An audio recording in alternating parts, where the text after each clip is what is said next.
Olá para você que escuta o podcast Introvertendo, essa plataforma que traz pessoas neurodiversas para entreter neurodiversos e também neurotípicos. E hoje iniciando uma série de entrevistas aqui no Introvertendo, focadas em pessoas que estão dentro do espectro autista para falarem de suas vidas, suas ideias e, enfim, de tudo que compreende o seu universo. Meu nome é Thiago Abreu e hoje estou com o Renato Moreira, que mora em Goiânia, mestre em Sociologia, que vai iniciar o seu doutorado em História. Bom dia a todos desse podcast. Eu sou Renato Moreira Araújo, como ele falou, eu sou mestre em Sociologia, graduado em Ciências Sociais e vou iniciar um mestrado em História na UFG, né? Tenho 29, anos, assim. Tem 10 anos, assim, vão fazer 10 anos que eu entrei na UFG, é isso. E se você quiser acompanhar o nosso podcast, você pode utilizar as plataformas digitais. Nós estamos no Spotify, é só buscar lá por Introvertendo. Também estamos no iTunes, no Podcasts do Windows Phone, no Google Podcasts, nos vários aplicativos conhecidos para podcasts, tanto para Android e iOS. E também você pode nos encontrar nas redes sociais. Nós estamos no Facebook, facebook.com/introvertendo. Também estamos no Twitter, que também é twitter.com/introvertendo. O Instagram é instagram.com/introvertendo. Por todos eles você pode nos procurar pelo nick Introvertendo. E é claro, nós temos o nosso site oficial, que é introvertendo.com.br. Nele você encontra tanto os nossos episódios, nossos artigos, a página dos membros do podcast. E também você pode enviar uma mensagem para nós, se relacionada a algum episódio, para ouvinte@introvertendo.com.br. Se você quiser procurar a gente por algum assunto que não seja diretamente relacionado aos episódios, é só enviar sua mensagem para contato@introvertendo.com.br. E por fim, nós estamos no PicPay, se você quiser patrocinar o Introvertendo para que a gente possa tanto melhorar a qualidade do nosso conteúdo e também propor novas ideias durante o ano de 2019, é só você procurar por Introvertendo lá no PicPay.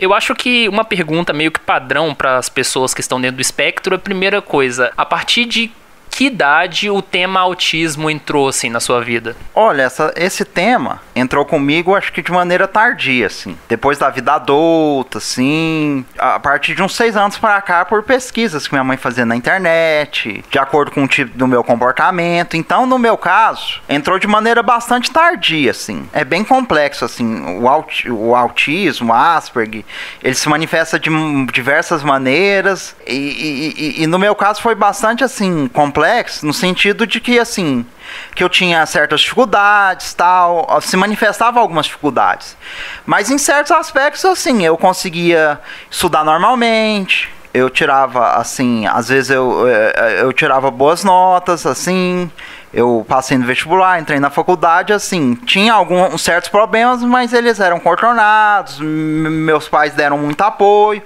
Então, assim, eu acho como por eu ter uma socialização, uma interação, um círculo de amizade até significativo, assim, acho que demorou a se manifestar e a diagnosticar, porque existem pessoas assim que tem quase nenhum amigo, são extremamente isoladas, fechadas, apresentam problemas muito agudos, muito grandes, que assim, a pessoa consegue, os pais, as pessoas, professores conseguem perceber. Então, no meu caso, como eu consegui estudar normalmente, no ensino regular, na faculdade também foi muito, na faculdade ainda mais, tive certa facilidade, não houve nenhuma reclamação, esse diagnóstico foi mais tardio. Então, eu acho que tem experiências bastante, assim, subjetivas, particulares, assim, que são bastante diferentes, assim. Então, assim, acho que o meu caso foi bastante diferente, assim, bastante peculiar, assim, bastante.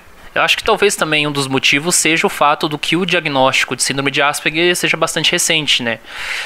Então, pessoas que estão entre de 25 anos acima, geralmente, têm diagnósticos ou a vida adulta ou no final da adolescência. Então, é meio que uma característica comum, inclusive, entre os próprios membros do podcast. O que foi diagnosticado mais jovem foi aos 14. Então, é um universo muito recente também, né? Mas, ao longo da sua vida, você teve alguns diagnósticos errados, né? Antes de chegar exatamente ao autismo, ou alguma avaliação, não tinha nenhuma avaliação médica nesse sentido? Durante a adolescência, pré-adolescência, assim, tinha essas coisas, assim, psiquiatra falar de hiperatividade, assim. A questão é uma certa dificuldade e um pouco assim, acho que do jeito que a pessoa é. Acho que um pouco assim, se a pessoa tiver muita dificuldade, tiver um isolamento grande, aí acho que é uma facilidade da pessoa recorrer ao médico, da pessoa apontar o problema. Então, acho que isso, assim, varia muito. Então, assim, no meu caso, assim, acho que pela questão de eu conseguir, vamos dizer assim, passar de ano, de eu conseguir estudar normalmente, apesar dos problemas, apesar de que tinha umas certas dificuldades em alguns momentos, assim, eles eram contornados, consertados. Eu conseguia estudar assim, tal. Acho que essa questão varia muito, assim. Acho que é muito complexa, assim, porque até hoje eu não sei exatamente, assim o que eu seja, qual é a sensação, assim. Então, assim, para mim, até mesmo para mim é muito complexo saber o que eu sou, o tipo de comportamento. E, assim, é algo, assim, para mim recente ainda, assim. Claro, já tem uns anos, mas é algo recente. É algo, assim, que a gente fica um pouco, assim, sem saber, assim, o que fazer, sem saber, assim, acho que a gente é um processo que a gente tá conhecendo, tá sabendo, é algo recente, é algo bastante complexo, de forma de diversas manifestações. Então, acho que é isso, acho que cada um tem uma experiência que vai descobrindo, assim. Cada um tem uma coisa assim, não apenas individual, mas também assim, na relação que as pessoas têm dos pais, dos amigos, da compreensão. Então, acho que cada ambiente, cada experiência faz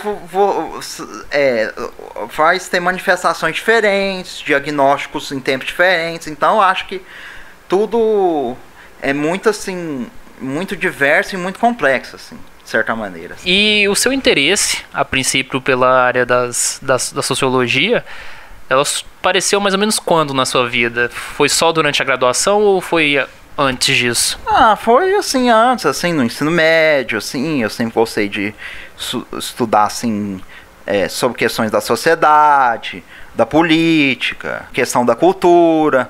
Então, assim, é algo, assim, que foi, assim, germinando, assim, um pouco mais, assim, na época da adolescência, essa coisa de saber a política, como funciona a política, como se organiza, as relações que se estabelecem na sociedade, as relações de como um pensamento, uma cultura da sociedade vai mudando, alterando ao longo do tempo, como existe uma diversidade geográfica também, de culturas, de costumes, assim. Então é um conjunto de interesses, assim, que na própria história interessava muito pela sociedade contemporânea, pela modernidade. Então a sociologia surge no momento da modernidade, né? Acho que é um conjunto de interesses, assim, que surge esse interesse de saber como que funciona, como se origina todo esse estudo da sociedade, assim, todo esse pensamento, vamos dizer, essa reflexão sobre o agir social, sobre como é formado o indivíduo, como é formada a sociedade, porque a gente pensa de determinada forma, ou porque outros pensam de determinada forma diferente. Então, acho que é uma questão da curiosidade, assim, da gente pensar, assim, nas relações que a gente tem. Você acha que o seu interesse pela área da sociologia também poderia ser, de certa forma, um método, digamos assim, pelo qual você buscou entender a si mesmo dentro do processo social? Acho que sim, né? Acho que quando a gente estuda sociologia, a gente pensa nessas reflexões, a gente leva a pensar sobre isso, né? E a gente pensa, assim, na questão da complexidade, assim, que a gente tem nossas peculiaridades, nossa individualidade, nossa identidade própria, mas a gente também é influenciado muito pela sociedade. Muitos comportamentos muitas coisas que a gente pensa que são nossos, que são o nosso jeito de ser, são construídos socialmente, são construídos pela coletividade. Então, muito que a gente pensa, sente, percebe, reflete, analisa sobre as coisas, são relacionados à sociedade, assim. São questões individuais. E assim, a gente pensa assim na complexidade, como que nessas três relações sociais a gente é moldado de uma forma, como que essas relações assim variam, sim, como que a questão, o estado psicológico, a condição assim da pessoa ter determinadas características pode variar de classe social, de nacionalidade, de região, de país. Então, todas essas questões assim, não existe uma determinação. Então, a questão sei lá, do Asperger, eu acho que, de acordo com as relações sociais, se manifestam de formas diferentes, pensamentos diferentes, assim. Então, existe toda uma complexidade que a gente, assim... E assim, a gente sabe, a gente vê que as coisas são mais complexas assim. E quando a gente mais estuda, mais lê, a gente sabe, a gente fica assim, eu sinto uma maior complexidade e a gente sente assim, eu sinto assim, uma menor certeza, uma menor assim, porque existem várias reflexões bastante diferentes, até antagônicas assim. Ou assim, algumas podem ser complementares, outras são antagônicas. Então, acho que a gente ainda está num processo assim de compreender a sociedade, principalmente nas mudanças que ela tem, que são bastante diversas coisas que mudam, né? Então, acho que mesmo na graduação, mestrado, ainda tem muita coisa que a gente ainda não chegou a explorar, muito recente assim ainda, né? Um dos aspectos, quando a gente fala de diferença, é a questão do preconceito. De que forma você vê a questão do preconceito, tanto no cotidiano social, quanto no seu processo de vida? Eu acho que assim, o preconceito, na própria forma, é um pré-conceito, né? Então é um conceito que você forma antes de conhecer e de analisar algo. A questão do preconceito, acho que é uma forma de qualquer sociedade. Qualquer sociedade existe um certo etnocentrismo. Então, numa sociedade, certos padrões, certos valores são dominantes. Então, é uma sociedade que tem certos atos, certos valores morais, certas crenças que as pessoas naturalizam. Então, quando aparece um indivíduo dentro dessa mesma sociedade com comportamentos diferentes, vamos dizer, desviantes, vai gerar um estranhamento. Seja uma pessoa que tem uma crença diferente, seja uma pessoa com uma cor da pele, uma etnia, uma cultura, hábitos, assim, costumes diferentes. Então, toda a sociedade tem padrões assim. Então, quem desvia desse padrão é considerado anormal, estranho. Acho que a questão da diversidade, a questão do diferente, que eu acho que tem que se perceber, é que ele enriquece a sociedade. Toda a sociedade, as transformações são geradas pela diferença. Então, é um indivíduo que vai contra o pensamento, as crenças tradicionais, compartilhadas pela sociedade, que faz essa sociedade fazer uma reflexão, questionar esses dogmas, e fazer uma reflexão e trazer mudanças, assim. Então, acho que o diferente ele faz a sociedade avançar, a sociedade fazer transformações, evoluir, porque se a sociedade mantém um mesmo sistema de crença, de visão de mundo, ela, no decorrer do tempo, ela vai sofrer uma estagnação, uma decadência. E todas, assim, historicamente, na sociedade, você percebe isso, que todas as sociedades se despedaçaram, entraram em decadência pela questão de manter um dogma, manter uma visão de mundo. Então, as mudanças são naturais. Acho que no mundo, pelo menos assim, na sociedade, na vida, sempre essa questão do fluxo, da mudança incessante. Assim, o mundo é sempre caracterizado por essa mudança. E não por essa fixidez, essa estabilidade, assim, que assim, claro, a estabilidade, às vezes a conservação, às vezes é bom a ordem para manter os padrões, a coesão da sociedade, mas a mudança também é necessária em certos momentos. Então acho que as sociedades têm que fazer essa reflexão e ver que a diferença enriquece e que acho que as reflexões atuais, os pensamentos estão dessa questão da diferença, que a diferença enriquece e que assim, que a sociedade precisa da diferença, assim. Acho que é isso. O seu diagnóstico foi tardio E, além de tudo, envolveu, por causa disso também, uma certa, talvez, individualidade sua no fato de você chegar em alguns lugares sozinho, assim, né? Eu falo no sentido mesmo acadêmico, né? De interações sociais. E aí eu queria te perguntar sobre o processo de inclusão. Você viu essa questão da inclusão presente na sua vida, ou pelo diagnóstico tardio você teve um pouco de... Você não foi contemplado nisso? Uai, acho que a questão da inclusão, assim, ela é muito recente, né? Então, assim, mesmo na época que eu entrei na UFG, o núcleo de acessibilidade surgiu posteriormente, assim. A questão também é que, assim, eu não sabia, eu não tinha consciência de que alguma ação de inclusão devia ser, que eu devia utilizar alguma ação de inclusão. Então, acho que essa questão também, assim... Existe também não só a questão do acesso, da inclusão, mas também da questão da consciência e da ciência, da necessidade que você deve participar de alguma coisa de inclusão. Então, na faculdade, assim, pelo menos assim, por um bom tempo, assim, boa parte da graduação, nunca senti a necessidade de alguma coisa de inclusão, assim. Acho que na faculdade eu não tive tanto grandes problemas, assim. Eu já tive, a gente tem, né, o problema de nota, mas alguma coisa assim, que são comuns aos outros alunos também, em algumas matérias. Um dos pontos mais importantes quando se fala de formação é pesquisa. Eu queria que você falasse um pouco sobre a sua dissertação, sobre o tema, o que te motivou a fazer isso e o impacto dela. Eu pesquisei, assim, eu fiz uma pesquisa, tanto TCC quanto dissertação, sobre as letras de Chico Buarque, né? Eu analisei, né, tentei colocar em algumas letras, né? Já que a obra de Chico Buarque tem várias canções, uma carreira de mais de 50 anos, né?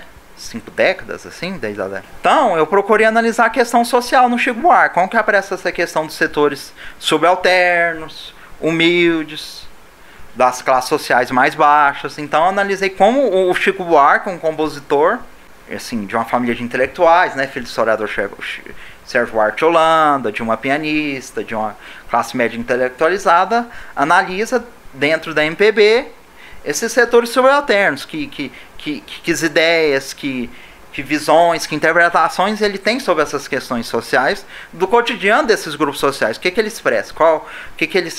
O que ele expressa nessas canções? Então eu procurei mostrar a visão e a interpretação que ele tem sobre esses setores, assim, na música. Assim, que questão é que eles colocam, que essas questões eram colocadas nas canções dele, nessas questões, seja da questão da época do regime militar, seja da questão da desigualdade da sociedade brasileira, seja da questão da discriminação, do preconceito de classe, com as pessoas mais pobres, e como o Chico Buarque analisa isso e o que ele coloca, assim, de visão, coloca que anseio de mudança, que utopia, que ele coloca como proposta de um Brasil ideal, um Brasil assim, onde tenha dignidade e de igualdade. Então a questão minha foi analisar essas canções e as letras delas, assim, pensando na importância da obra dele e, assim, para fazer reflexão sobre a relação entre a música e a sociedade, assim, entre as obras de artes, assim, e a sociedade, a sociologia, as ciências sociais, assim, estabelecendo esse diálogo. E a música é um tema bastante presente na sua vida, né? Inclusive eu queria te perguntar quais são as suas músicas favoritas de sempre? É difícil, né? Assim, porque assim, eu não sou fã de um artista em específico, né? Não, mas tem, por exemplo, Chico Buarque tem Construção, tem vários artistas, né? Pink Floyd, Comfortable Numb, tem as músicas dos Beatles, né? Helter Skelter, tem Bob Dylan, né? Blowing the Wind, Chimes You Change, também dele. Então tem, assim, várias,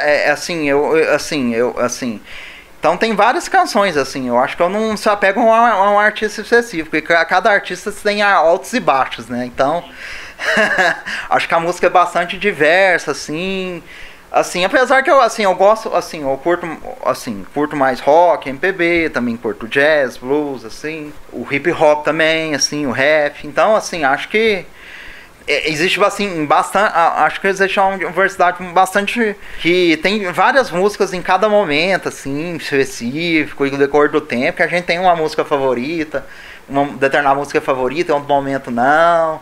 Então tem assim, cada música tem suas particularidades, suas diferenças, seus gêneros, assim. Então, cada artista tem sua proposta, assim. Então, acho que... Mas, assim, algumas coisas que eu apontei, assim, nesse caso, assim. Eu acho que a música e o cinema são coisas, assim, bastante importantes, assim, de você conhecer a cultura do outro e, assim, na sociedade como manifestação da nossa intimidade, assim, da nossa identidade, assim, da nossa individualidade, expressão dos nossos sentimentos também, né? E com relação ao cinema que você citou, quais são suas obras favoritas? Tem, vamos dizer assim, Laranja Mecânica, 2001 Odisseia no Espaço, Cidadão Kane, Tempos Modernos, Ladrões de Bicicleta, Metrópolis, Encoraçado por Timequim, Fellini 8,5, Sétimo Selo, então, Rashomon, então, assim, Taxi Drive, então, assim, eu acho que o cinema, ele é uma forma de expressar as questões sociais, assim, de uma época. Então, acho que o filme, ele expressa a individualidade do diretor, a visão de mundo que eles querem expressar, o que quer dizer sobre a sociedade. E é como a música, cada um expressa de uma determinada forma seus sentimentos, sua individualidade, sobre a sociedade, sobre o que é a sociedade, sobre suas insatisfações, seus modelos, assim, do que a sociedade deveria ser, então, assim, do que ela não deveria ser. E acho que a questão do cinema é que você aprende muito sobre a cultura de cada país, não só, assim, a questão, o cinema, assim, que a gente conhece mais de Hollywood, assim, que expressa uma determinada visão, determinadas ideias, mas eu acho também que o cinema de outros países, assim, de outros países, o cinema nacional, o cinema francês, alemão, japonês, expressa cada coisa da cultura de um país. Então eu acho que o cinema assim, mais ou menos assim, você viajar e você conhecer outras culturas, outros lugares, assim. O cinema é uma grande ferramenta de você ser transportado e você imaginar com a cultura de um determinado país, de uma determinada época passada também. Então, acho que o cinema, ele reflete muito o que é o ser humano, muitos desejos, as questões artísticas, estéticas, que o diretor quer expressar. Então, assim, o cinema é uma arte, assim, quase completa, assim, que junta imagem, som, música, literatura, teatro. São vários elementos, assim. Acho que o cinema é uma obra de arte, assim, integral, assim, que reúne várias manifestações artísticas. Olá pessoal, mais uma vez eu agradeço a quem ouviu o episódio até o final e quem está ouvindo isso aqui agora, que é a nossa sessão de recados, leituras de e-mails e tudo mais. Eu queria dizer que se você tiver alguma opinião, alguma crítica, qualquer tipo de comentário que você queira fazer para nós do podcast, é só enviar um e-mail para ouvinte@introvertendo.com.br. E se você quiser fazer algum tipo de convite, e isso inclui todo tipo de convite, como por exemplo uma participação em algum evento, palestra, ou de certa forma trocar alguma ideia no sentido mais institucional, é só você enviar um e-mail para contato@introvertendo.com.br. Nessa semana eu venho falar de algumas coisas com relação ao podcast que são bastante legais. Como vocês sabem, no final de semana agora nós vamos inclusive divulgar em todas as nossas redes a transmissão do evento do Dia do Autistão, que vai acontecer no Rio de Janeiro, e eu vou estar lá presencialmente para representar, de certa forma, o Introvertendo, mas também tem mais 4 pessoas do podcast que produziram material gravado, que vai ser transmitido também durante o evento, que no caso é o Luca Nolasco, o Otávio Crossara, a Thaís Mosken e o Paulo Alarcon. E também, de certa forma, para participar desse evento, porque eu acho importante autistas participarem em eventos cuja temática seja do autismo, que onde autistas podem entrar, podem participar, podem emitir visões e, claro, podem contribuir com a sociedade. Eu acho que isso seja bastante legal, não é? Então, eu, inclusive, queria agradecer publicamente ao Eric Lucas, que é o organizador do evento, pelo espaço cedido, e eu queria falar com vocês sobre a estreia do nosso canal no YouTube. No episódio anterior, eu tinha falado da minha ideia de publicar um vídeo. O vídeo, inclusive, estava pronto, que era o vídeo sobre autistas em eventos de autismo, mas eu decidi deixar ele de fora porque eu não estava gostando muito do conteúdo. Inclusive eu conversei com algumas pessoas sobre o conteúdo e eu achei que não ia contribuir, não ia acrescentar muito. E aí eu preferi dar uma prioridade a um vídeo que era para ser publicado em abril e publiquei agora, que é chamado Mídia e Autismo, Responsabilidade dos Autistas. Nós falamos com muita frequência sobre, por exemplo, a importância de autistas falarem, de ganharem espaço, mas também nós não falamos sobre responsabilidades. E quando a gente fala de responsabilidades, a gente fala principalmente sobre o efeito e sobre o impacto que essas falas têm na sociedade, isso entre pais, entre outras pessoas dentro do espectro, entre profissionais médicos. Então acho muito importante a gente falar sobre direitos, mas também falar de responsabilidades. E esse vídeo vem não necessariamente para criar regras ou para falar como as pessoas devem agir ou não, mas principalmente é muito mais no sentido de criar reflexões, de levantar um debate sobre alguns temas que a gente geralmente não fala quando se fala de ativismo com relação ao autismo. Então eu gostaria muito que, se você gosta de ver vídeos, se você tem um pouco de paciência para isso, você acesse o nosso canal no YouTube, encontre esse vídeo, ele está publicado nas nossas redes sociais, também tem uma matéria no nosso site sobre esse vídeo, e aí você vai poder saber um pouquinho e principalmente dar o seu feedback, que eu acho que é fundamentalmente importante. Eu queria dizer que no Dia do Autistão nós vamos também produzir alguns materiais, episódios do podcast e também vídeos, e isso não vai sair, digamos assim, de forma imediata. Isso tudo depende do cronograma, então vocês fiquem atentos às nossas redes, que a gente pode demorar uma semana, um mês, 2 meses, mas esse conteúdo todo vai sair. E também queria falar para vocês que ouviram esse episódio sobre o Renato, que vocês consultem a pesquisa dele. Se vocês são interessados em saber um pouco sobre cultura, né? No caso, o trabalho dele pega muito coisas do Chico Buarque. Se você se interessar pelo tema, leia a pesquisa dele, é muito interessante. Ele foi o primeiro aluno da Universidade Federal de Goiás diagnosticado com autismo que se formou na pós-graduação. Então ele tem uma trajetória muito legal e o trabalho dele é bastante interessante. Está lá no nosso site, nessa publicação. Se vocês não estão ouvindo pelo nosso site, você pode encontrar lá só procurando pelo episódio 42. E eu queria dizer também que os nossos próximos episódios vão ter muitas participações externas, certo? Nós vamos ter algumas participações muito interessantes, tanto dos novos membros do Introvertendo, né, como por exemplo a Yara Delgado, que estreou no episódio de Mulheres Autistas. E além de tudo, vai iniciar uma série aqui no podcast que a gente vai falar com pessoas que não estão dentro do espectro, mas que convivem com pessoas dentro do espectro. E desse primeiro caso vem a Mariana, que é namorada do Luca Nolasco, que é membro do podcast, para ela falar um pouco sobre ele, sobre a relação deles, como é a percepção dela antes e depois de conhecer alguém do espectro, porque eu acho também interessante trazer essas visões um pouco diferentes, certo? E como eu gosto de falar, eu acho muito importante que o nosso podcast tenha uma abertura para várias pessoas.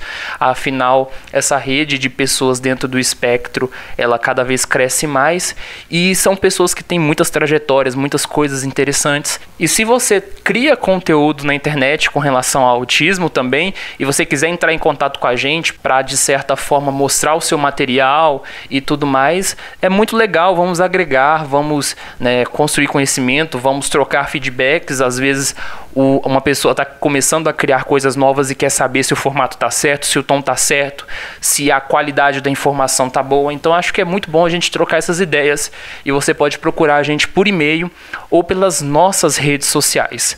E por fim, eu queria pedir, se você apoia o Introvertendo, se você gosta do Introvertendo, que você financie a gente no PicPay. E mais do que tudo, também eu queria que você se inscrevesse no nosso canal do YouTube. Nós precisamos de um número mínimo de inscritos, que no caso, se não me engano, não me falha a memória, é 1000 inscritos, para que a gente possa ter todos os nossos recursos com relação a canais do YouTube destrancados. E nós ainda não estamos bem longe de atingir essa meta, mas se nós conseguirmos atingir essa meta, pelo menos para os próximos meses, isso nos dá mais garantias de fazer vários conteúdos personalizados e que com certeza vão agregar bastante, certo? Enfim, muito obrigado e até a próxima. Falou!